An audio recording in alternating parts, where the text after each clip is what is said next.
رحمت بدن سانسیں چراغ مفن یا رحمت للعالمین۔ اعوذ باللہ من الشیطان الرجیم، بسم اللہ الرحمن الرحیم۔ قال اللہ تعالی و تبارک فی القرآن الکریم وعلی ربہم یتوکلون، صدق اللہ مولانا العظیم وصدق رسولہ النبی الامین الکریم الرؤوف الرحیم۔ ابتدا ہے رب لم یزل کے بابرکت اور عظیم نام سے، جو اپنے فضل سے انسان کو رزق عطا فرماتا ہے، اور اربہا درود و سلام کا نذرانہ سید عالم کی ذات والا تبار کر، جن کو احکم الحاکمین نے دستے سخا بنا کر مبعوث فرمایا ہے۔ انتہائی ذی وقار ناظرین، بابرکت لمحات میں زاد راہ کی ایک اور نشست کے ساتھ سید عتیق الرحمن ARYQ TV کے پلیٹ فارم سے حاضر ہے اور سلام تہنیت آپ کی خدمت میں پیش کرتا ہے۔ آج کا ہمارا موضوع بھی ہمارے آج کی معاشرتی اہم ترین برائیوں اور مسائل کو حل کرنے میں بڑی مدد کرے گا، کیونکہ جیسے میں نے آپ کے سامنے قرآن پاک کے 9ویں پارے کی ایک آیہ کریمہ کا کچھ حصہ پڑھنے کا شرف حاصل کیا ہے کہ اللہ پاک نے سچے مومنوں کی نشانیاں بیان کرتے کرتے ایک اہم ترین نشانی بیان کی، اور وہ یہ ہے وَعَلَىٰ رَبِّهِمْ يَتَوَكَّلُونَ۔ یہ ایک ایسی تونگری کی کیفیت میں ہوتے ہیں یا ایسے فقر کی کیفیت میں ہوتے ہیں کہ ان کی تونگری ہو تو وہ جناب عثمان بن عفان کی طرح ہوتی ہے، ان کا فقر اعلیٰ ہو تو وہ جناب مولا کائنات کی طرح ہوتا ہے۔ یہ صرف اللہ پر بھروسہ کرتے ہیں، اللہ پر توکل فرماتے ہیں اور اللہ پر ہی تکیہ فرماتے ہیں۔ سید عالم صلی اللہ علیہ وسلم نے ارشاد فرمایا کہ توکل کیا ہے؟ اسباب اور تدابیر کو اختیار کرتے ہوئے ہر کام کو اللہ کے سپرد کرنا، بغیر پلاننگ کے نہیں کرنا۔ اسباب بھی ہوں اور پھر اس اسباب کے ساتھ ساتھ تدابیر بھی ہوں، مکمل پلاننگ کے ساتھ کسی کام کو اللہ کے سپرد کرنا، یہ توکل کہلاتا ہے۔ سید عالم صلی اللہ علیہ وآلہ وصحبہ وسلم کی ذات والا اعتبار سے، اسوہ کاملہ سے، جو اللہ پاک نے فرمایا لَقَدْ كَانَ لَكُمْ فِي رَسُولِ اللَّهِ أُسْوَةٌ حَسَنَةٌ، ہمیں جو سب سے بڑی شان نظر آتی ہے، جو سب سے بڑی چیز نظر آتی ہے، وہ اللہ پر توکل ہے۔ وگرنہ یہ کیسے ممکن ہے کہ 313 کو ساتھ لے کے اپنے سے کئی گنا زیادہ، تقریباً 3 گنا زیادہ 1000 کی فوج کا مقابلہ کرنے کے لیے پہلے مارکہ پر آپ تشریف لے جاتے ہیں تو اللہ پر توکل کرتے ہی تشریف لے کے جاتے ہیں۔ احکم الحاکمین قرآن پاک میں فرماتے ہیں اللہ لا الہ الا ھو وعلی اللہ فلیتوکل المؤمنون، اور یہ توکل ہر کسی کو نصیب نہیں ہوتا، یہ جو شان ہے یہ ہر کسی کو نصیب نہیں ہوتی، یہ نصیب صرف اسی کو ہوتی ہے جسے اللہ سچے مومن کے درجات بے نیاز سے بھی نوازتا ہے، جس میں پہلے یہ خوبی ہو پھر اس کو یہ مقام نصیب ہوتا ہے۔ آگے ارشاد فرمایا وَيَرْزُقْهُ مِنْ حَيْثُ لَا يَحْتَسِبُ وَمَنْ يَتَوَكَّلْ عَلَى اللَّهِ فَهُوَ حَسْبُهُ۔ احکم الحاکمین اپنے پر توکل کرنے والوں کو ایسی جگہ سے رزق عطا فرماتا ہے۔ ہم تو پتہ نہیں کیا کیا دنیا کے کن کن معاملات میں پھنسے ہوئے، فرمایا جو اللہ پر صحیح معنوں میں توکل کرے، یہ دکھلاوے کا توکل نہ ہو، یہ کمزور توکل نہ ہو، یہ وقتی توکل نہ ہو، یہ عام توکل نہ ہو، یہ معمولی توکل نہ ہو، بلکہ یہ اللہ کی رضاؤں کے لیے توکل ہو، تو فرمایا جو اللہ کی رضا کے لیے توکل کرتا ہے، اللہ اسے اس مقام سے عطا فرماتا ہے، اس جگہ سے عطا فرماتا ہے کہ اس کو گمان بھی نہیں، میرا رب اس کے لیے وہ راہیں سیدھی کر دیتا ہے کہ انسان کبھی بھی اپنی ذاتی طاقت کے ساتھ ان ساری راہوں کو سیدھا کرنے کی ہمت نہیں رکھتا۔ تو اس لیے ہمیں تمام تر اسباب اور تدابیر کے ساتھ ساتھ احکم الحاکمین کی ذات کے سپرد کرنا ہے اپنے آپ کو، اللہ پاک ہم پر کرم فرمائیں گے۔ ایک بڑی خوبصورت حدیث مبارکہ آپ کی خدمت میں ترمذی شریف کی رکھنا چاہوں گا۔ جناب انس بن مالک نے سید عالم صلی اللہ علیہ وسلم کی ذات والا اعتبار سے یہ روایت بیان کرتے ہوئے کہا کہ ایک شخص نے حضور سے پوچھا یا رسول اللہ صلی اللہ علیہ وآلہ وسلم آکلوہا و اتوکلو، یہ بات آج آپ نے سمجھنی ہے کہ ہمیں توکل کا بھی کون سا طریقہ سکھانا ہے. فرمایا آقلھا واتوکل او اطلقھا واتوکل، کہ اے میرے آقا میں کس طرح توکل کروں کہ میرے پاس ایک سواری ہے، وہ اونٹ ہے، میں اونٹ کو باندھوں تو توکل کروں یا اونٹ کو میں کھول کر توکل کروں؟ تو میرے نبی نے کیا ارشاد فرمایا؟ حضور نے فرمایا عقلھا وتوکل، پہلے اونٹ کو باندھنا ہے پھر توکل کرنا ہے. اسی طرح ایک مفہوم میں حضور نے ارشاد فرمایا کہ اگر تم لوگ حالت جنگ میں ہو اور جنگ کی حالت میں نماز کا وقت آ جائے تو اپنی ننگی تلواریں اپنے پاس رکھو، تلواروں کو لٹکا کر رکھو، پھر توکل کرنا ہے. جیسے میں نے آپ کے سامنے بدر کی مثال دی، اسی طرح سید عالم صلی اللہ علیہ وسلم نے اپنے حسین جمیل بے مثال جاں باز جاں نثار اور بے نیاز صحابہ کو احد میں پہاڑ کی چوٹی پر اسی ہی تدبیر کے ساتھ رکھا تھا اور اپنا سب کچھ پھر اللہ کے حوالے مکمل اعتبار، ایقان اور توکل کے ساتھ کر دیا تھا.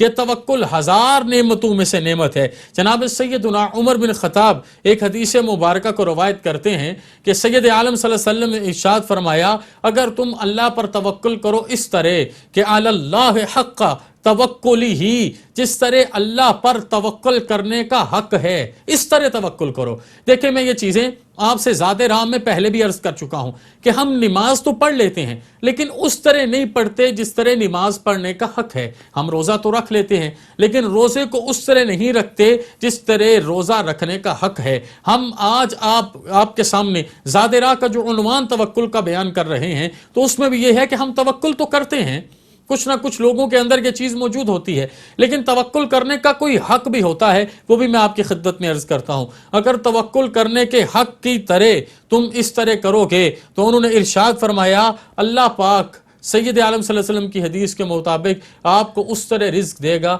جس طرح پرندوں کو رزق دیتا ہے.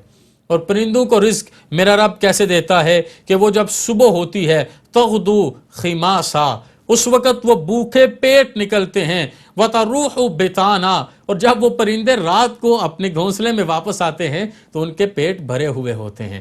تو جو رب سمندر کی گہرائیوں میں حشرات الارض کو بھی، حشرات السمندر کو بھی اپنے فضل کرم اور احسان سے رزق دیتا ہے، کیا وہ مجھے اور آپ کو نہیں دے گا؟ 18,000 میں سے جنہیں اشرف المخلوقات بنایا کیا وہ انہیں نہیں دے گا؟ کیا وجہ ہے کہ ہم سود کو بھی آج کے اس زمانے میں مجبوری سمجھتے ہیں، ہم رشوت کو بھی گفٹ اور تحفے کا نام دے کے اپنے لیے ایکسپٹ کرتے ہیں؟ یہ توکل کی کمزوری ہے. اگر توکل کمزور نہ ہو تو بے تیغ بھی لڑتا ہے سپاہی، اور جو سپاہی ہوتا ہے یہ جہاد اصغر بھی کرتا ہے، جہاد اکبر بھی کرتا ہے. جہاد اصغر دنیا کے سامنے میدان جنگ میں کرتا ہے اور جہاد اکبر خلوت میں اپنے نفس کے ساتھ کرتا ہے. تو یہ توکل بڑی نعمت ہے اور اسی نعمت کو اگر آپ نے پانا ہے تو آپ کو ساری رحمتیں نصیب ہونی ہیں. اب سوال پیدا ہوتا ہے کہ اسباب و تدابیر کے ساتھ اپنے آپ کو اللہ کے سپرد کرنا اور توکل کرنے کا حق ادا کرنا، یہ توکل کرنے کا حق کیسے ادا ہوگا؟ یہ کیسے ادا ہوگا؟ آئیں میں اس کی مثال آپ کی خدمت میں عرض کروں تو سید عالم صلی اللہ علیہ وسلم کے کاشانہ مبارک سے میں آپ کو اس کی مثال عرض کرتا ہوں. پہلے بھی عرض کر چکا ہوں اور آج بھی آپ کی خدمت میں رکھوں گا کہ سیدہ طیبہ صدیقہ عائشہ رضی اللہ عنہا نے ارشاد فرمایا کہ ہمارے گھر میں کبھی بھی 2 دن سے زیادہ کھانا نہیں پکا، لیکن کیفیت یہ ہوتی تھی کہ حضور سید عالم صلی اللہ علیہ وسلم کے پاس جو آتا آپ شام سے پہلے اسے تقسیم کر دیتے اور پھر رزق حلال اللہ مختلف طریقوں کے ساتھ آپ کو عطا فرماتا. کبھی کوئی کھجور کا ٹوکڑا دے کے جاتا، کبھی آقا کونین صلی اللہ علیہ وسلم کو ابو ایوب انصاری اپنے گھر کھانے پر دعوت دیتے اور اپنے بخت کو سولے کرتے اور اپنے گھر کو رسول اکرم صلی اللہ علیہ وسلم کی موجودگی سے روشن کرتے، منور کرتے، چراغاں کرواتے. اور یہی وہ صورت تھی، یہی وہ طریقہ تھا جس نے رسول اکرم صلی اللہ علیہ وسلم کے صحابہ کو منور فرمایا. اور یہ صحابہ اسی ہی توکل کے ساتھ آگے نکلتے. اس کی اعلیٰ مثال کیا ہے کہ آقا کونین صلی اللہ علیہ وسلم ایک درخت کے نیچے آرام فرما ہیں، اور یہ ہم اپنی زندگی کی ابتدائی کتابوں میں بھی یہ حدیث پڑھتے ہیں. حضور آرام فرما ہیں تو وہاں پر ایک اعرابی آیا.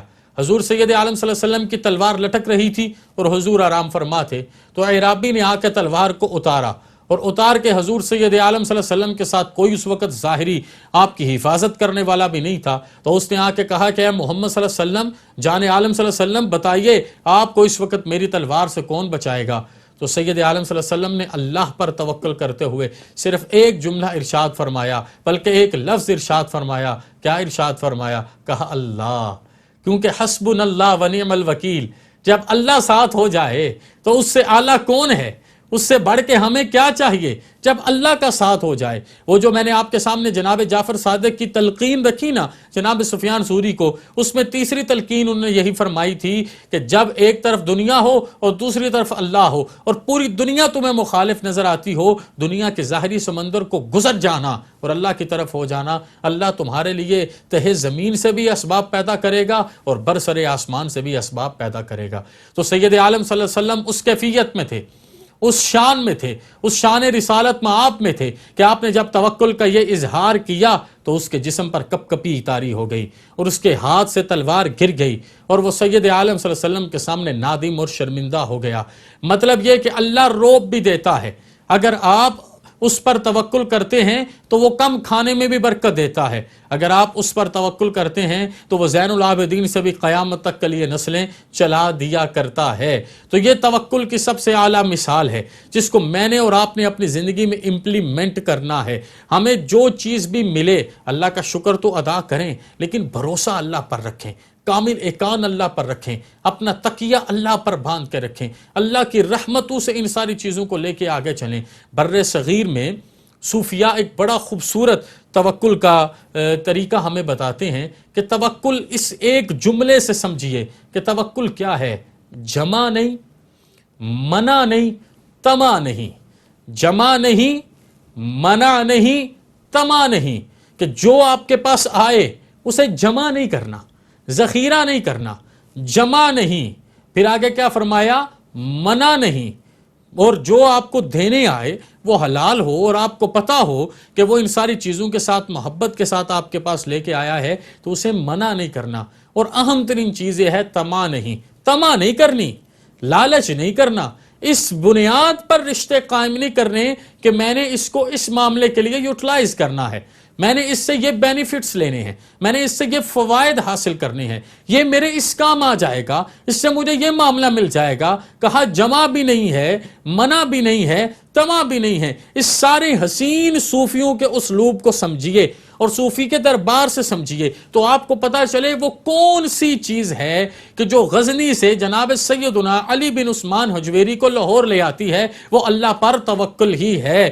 وہ کون سی چیز ہے جو جناب سیدنا حضور غریب نواز خواجہ معین الدین چشتی اجمیری کو اجمیر لے آتی ہے. وہ اللہ پر توکل ہی ہے. وہ بابا فرید کا پاک پتن ہو تو وہ اللہ پر توکل سے ہی راستہ ہے. وہ جناب بہاؤالدین زکریہ ملتانی کا ملتان شریف ہو یا جناب بابا جلال الدین سرخ پوش بخاری رحمۃ اللہ علیہ کا اج شریف ہو، جہاں جہاں پر صوفیاء گئے اللہ کی رضا کر گئے، اللہ کے توکل پر گئے اور اللہ کی جناب پر ہی توکل کر کے گئے. کیا ان کا نام زندہ نہیں ہے؟ کیا ان کی شان زندہ نہیں ہے؟ کیا ان کے مقام زندہ نہیں ہے؟ کیا آج بھی دنیا میں بڑے سے بڑے بادشاہ گزرے راوی کے پل کو پار کریں تو ایک طرف دنیا کا بادشاہ ہے اور ایک طرف اللہ کی رضا پر بسنے والا درویش ہے. وہ کیفیت بتا دیتی ہے، آج کی رونق بتا دیتی ہے جب اللہ پر توکل کیا جاتا ہے. فاذکرونی اذکرکم سے اپنے آپ کو آراستہ کیا جاتا ہے، اپنی نمازوں کو اللہ سے توکل پر سجایا جاتا ہے تو اللہ پاک ہر حوالے سے روحانی بلیدگیوں کے ساتھ ساتھ ہمیشگی کے ساتھ نام کو زندگی عطا فرماتا ہے. یہی پیغام ذات راہ سے ہمیشہ آپ کی خدمت میں ہے کہ آئیں ہم اپنی ذات کو سامنے رکھیں اور ذات کو صاف کریں. جس طرح ہم اپنے روم کو کلین کرتے ہیں، اپنے گھروں کو صاف کرتے ہیں، اپنے بستروں کو صاف کرتے ہیں اور بستر پر لیٹنے سے پہلے اس کی عادت بناتے ہیں. اپنی ذات کے اندر یہ غیبت کے سانپ نکال دیجئے، یہ حسد کے جراثیم نکال دیجئے، یہ بے توکلی نکال کر توکل کے ساتھ اسے آراستہ کیجئے، یہ جھوٹ نکال دیجئے، اس کی جگہ سچ لے کے آ جائیے. یقین کریں آپ کو اپنی ذات کے ساتھ خود محبت ہوگی اور اللہ کی رضا کے لیے ہوگی اور آپ آئینہ ہوں گے. یہ یاد رکھیے گا، مومن آئینہ ہوتا ہے آئینہ، اور یہ آئینہ ہی ہے کہ سید عالم صلی اللہ علیہ وسلم کی حرم پاک میں ایک شخص حاضر ہوتا ہے. اور حضور سید عالم صلی اللہ علیہ وسلم تشریف فرما ہیں. بعض روایت میں یہ ابو جہل کے بارے میں آیا کہ حضور کے بارے میں کچھ ایسے الفاظ بولے کہ جو تکلیف دہ ہیں. حضور نے فرمایا تو نے سچ بولا. جناب صدیق اکبر آئیں تو صدیق اکبر کیا اوصاف بیان کریں گے؟ صدیق اکبر تو میرے نبی کے رخ زیبا پر اپنا سب کچھ قربان کرنا زندگی کا مقصود سمجھتے ہیں. تو آپ نے تعریف کی حد کر دی. آپ نے کہا سچ بولا. تو عرض کی حضور اس نے بھی سچ بولا، انہوں نے بھی سچ بولا، اب اس کی بات الگ ہے، ان کی بات الگ ہے، یہ 360 ڈگری کا ڈیفرنس ہے، تو ان دونوں باتوں کو آپ نے سچ کہہ دیا. کہا ہاں، کیونکہ میں مرآت الحق ہوں، جو آتا ہے مجھ میں اپنے آپ کو دیکھتا ہے. وہ ابو جہل آیا تھا، اس نے مجھ میں اپنے آپ کو دیکھا اور جو کچھ کہا اپنے بارے میں کہا. اور یہ ابو بکر آیا، میرا پیارا آیا، یار غار یار مزار آیا، میرے سفر اور حضر کا ساتھی آیا، میرا صدیق آیا. اس نے میرے آئینے میں اپنے آپ کو دیکھا تو جو کہا اپنے بارے میں کہا. اس لیے آئیں اللہ پر توکل کر کے میں اور آپ بھی مرآت الحق بننے کا فیضان حاصل کریں. وما علینا الا البلاغ. آئینہ